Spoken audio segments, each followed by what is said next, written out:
呢種高頻嘅聲音咧，同我哋平時想聽到嘅頌缽聲音咧個功效就相反，唔能夠放鬆之餘，仲可能會更加敏感或者煩躁，所以咧我哋就要小心啲，唔好咁樣磨啦。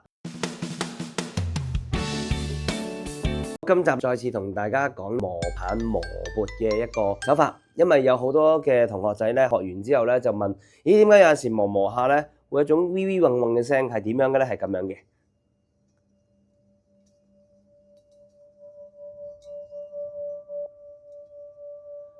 好唔好聽啊？唔好聽係咪？咁啊，其實呢種咧屬於一種高頻嘅聲音。呢種高頻嘅聲音咧，同我哋平時想聽到嘅頌缽聲音咧個功效就相反。高頻聲音會讓我哋嘅腦部運動上升，唔能夠放鬆之餘，仲可能會更加敏感或者煩躁。所以咧，我哋就要小心啲，唔好咁樣磨啦。點樣為之高頻？除咗啱啱我講之外咧，其實我哋仲可以睇到嘅就係用一啲嘅儀器啦 ，check 一啲嘅頻率嘅。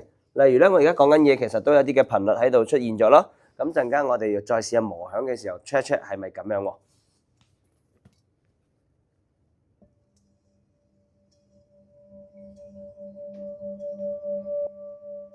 嗱，而家已經好尖啦，係咪？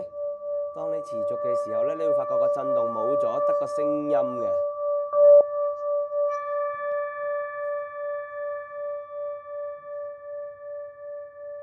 係啦，580幾喎，468就係低頻，80到468，而家佢580幾，咁呢一個咧就係一個高頻聲音，所以我哋要留意住啦，唔好咁樣磨 ，OK？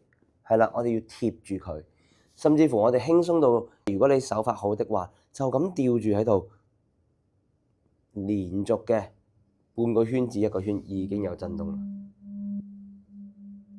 所以並唔係要用力㗎，反而用力就會破壞咗佢原本個摩擦力，產生高頻聲音。如果你覺得咧我哋嘅分享資訊有趣實用的話咧，follow 我哋嘅 IG、Facebook 讓我哋可以更多嘅資訊分享俾你，又或者直接報我哋嘅課程，學習更有效、實用、可解釋嘅科學頌缽療癒手法。